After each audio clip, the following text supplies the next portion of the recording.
목사 안상열입니다. 오늘도 주님 은혜 안에서 좋은 하루입니다. 오늘 함께 묵상할 하나님의 말씀은 다니엘 5장 1절에서 17절까지의 말씀입니다. 벨사살 왕이 그의 귀족 1000명을 위하여 큰 잔치를 베풀고 그 1000명 앞에서 술을 마시니라.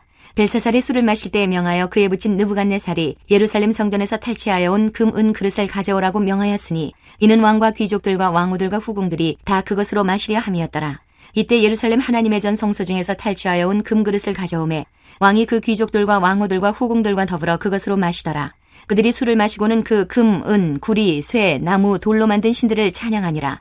그때에 사람의 손가락들이 나타나서 왕궁 촛대 맞은편 석회벽에 글자를 쓰는데 왕이 그 글자 쓰는 손가락을 본지라. 이에 왕이 즐기던 얼굴빛이 변하고 그 생각이 번민하여 넓적다리 마디가 녹는 듯하고 그의 무릎이 서로 부딪힌지라. 왕이 크게 소리질러 술객과 갈대아 술사와 점쟁이를 불러오게 하고 바벨론의 지혜자들에게 말하되 누구를 막론하고 이 글자를 읽고 그 해석을 내게 보이면 자주색 옷을 입히고 금사슬을 그의 목에 걸어주리니 그를 나라의 셋째 통치자로 삼으리라 하니라. 그때에 왕의 지혜자가 다 들어왔으나 능히 그 글자를 읽지 못하며 그 해석을 왕께 알려주지 못하는지라.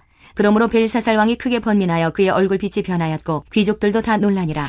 왕비가 왕과 그 귀족들의 말로 말미암아 잔치하는 궁에 들어왔더니 이에 말하여 이르되 왕이여 만수무강하옵소서. 왕의 생각을 번민하게 하지 말며 얼굴빛을 변할 것도 아니니이다.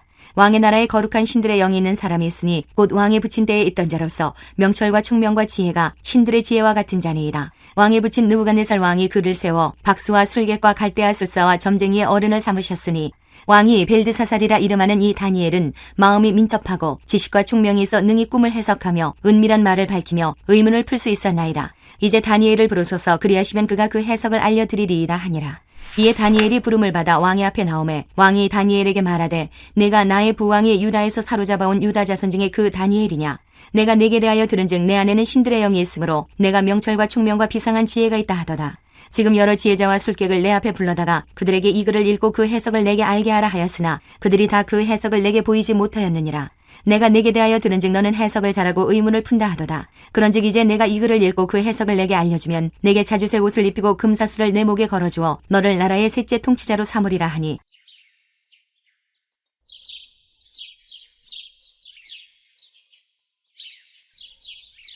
오늘 본문에서는 바벨론 제국의 마지막 왕인 벳사루스, 즉 벨사살이 등장합니다.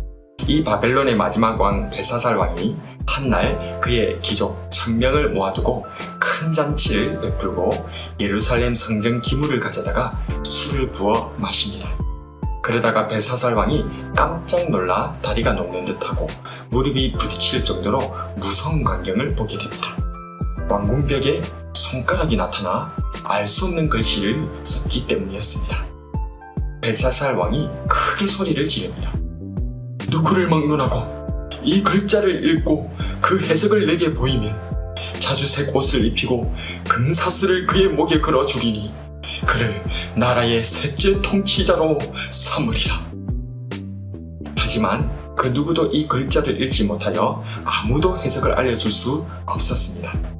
이에 벨사살 왕은 얼굴빛이 변하도록 크게 번민하였고 귀족들도 너무나 놀라게 되었습니다. 이 이야기는 바벨론 왕국의 최후의 밤을 기록한 말씀입니다. 사실 이 벨사살 왕이 이처럼 큰 잔치를 베푼 이때는 메대와 바사군에 의해서 바벨론 성이 포위되어 있던 때였습니다. 그런데 어떻게 이처럼 술판을 벌일 수 있었던 것일까요? 그것은 당시 바벨론 왕국은 천혜의 요새일 뿐만 아니라 그 안에 생필품들이 충분히 비축되어 있어서 그 누구도 함락할 수 없었기 때문이었습니다. 자신 있는 사람은 누구나 믿는 구석이 있습니다. 자신은 준비가 되어 있기 때문에 그 어떤 문제나 제한도 자신을 피해갈 것이라 생각합니다. 그러나 설마가 사람을 잡고 믿는 도끼에 발등지킨다라는 것을 기억해야 할 것입니다. 하나님의 성전 기물로 술을 부어 마시다가 왕궁 벽에 나온 손이 쓴 의문의 글들로 인해 큰 두려움에 빠진 벨사살 왕. 바벨론의 그 누구도 이 글들을 읽어내지 못했을 때 왕비가 다니엘을 추천합니다. 앞선 왕들의 때에 지혜로 이름을 떨쳐 바벨론의 모든 지혜자들의 어른이 되었던 다니엘. 그러나 왕들이 바뀌며 그의 이름이 잊혀져 가면서 신들 중에 신인 하나님도 잊어버렸던 것입니다. 그러나 왕국에 위기가 닥쳤을 때 사람들은 다니엘을 찾기 시작했습니다. 왕비가 아는 다니엘은 거룩한 신들의 영이 있는 사람, 신들의 지혜와 같은 자, 지혜자들의 어른, 마음이 민첩하고 지식과 총명이 있어 은밀한 말을 밝히며 의문을 풀어줄 수 있는 자였습니다. 이에 벨사살 왕이 다니엘을 불러서 그에 대해 말하길, 유다에서 사로잡아 온 포로, 신들의 영과 지혜가 있는 자, 해석을 잘하고 의문을 푸는 자라고 합니다. 사실 당시 벨사살 왕이 다니엘에 대해 몰랐을 리가 없습니다. 그럼에도 불구하고 벨사살 왕이 다니엘을 중용하지 않았던 이유를 그가 다니엘에 대해 말하는 제일 처음 말을 통해 짐작해 볼 수 있습니다. 네가 나의 부왕이 유다에서 사로잡아 온 유다 자손 중에 그 다니엘이냐? 즉 벨사살 왕에게서 다니엘은 좀 지혜롭긴 한지 모르겠지만 그저 사로잡혀 온 포로에 불과한 존재였던 것입니다. 자신의 좁은 시각으로 인재를 알아보지 못했던 벨사살 왕은 위기의 순간에서 비로소 다니엘의 진가를 알아보기 시작한 것입니다. 사람은 배가 부르면 하나님을 잊어버리나 봅니다.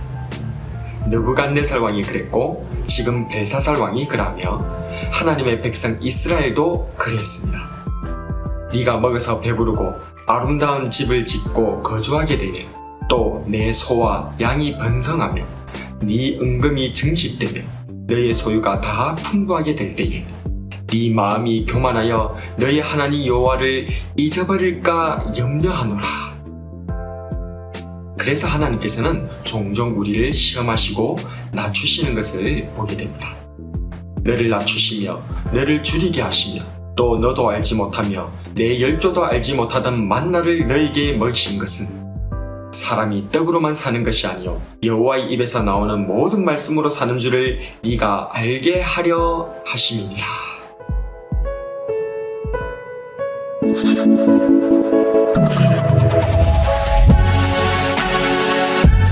배부를 때 기도합시다.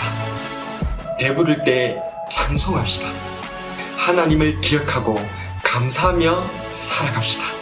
과거 신앙의 핍박 속에서는 더욱 하나님께 부르짖었던 교회가 이제 배부름 속에서 하나님을 잊어버린 것은 아닌지, 이 배부름이 결국 또다시 하나님의 심판을 불러오는 것은 아닌지 두렵습니다. 이제 벨사살 왕이 다니엘을 부르듯 배부름 속에서 깨어 일어나 하나님을 부르고 하나님께 감사하고 하나님을 찬양하는 저와 여러분이 되길 주님의 이름으로 축복합니다.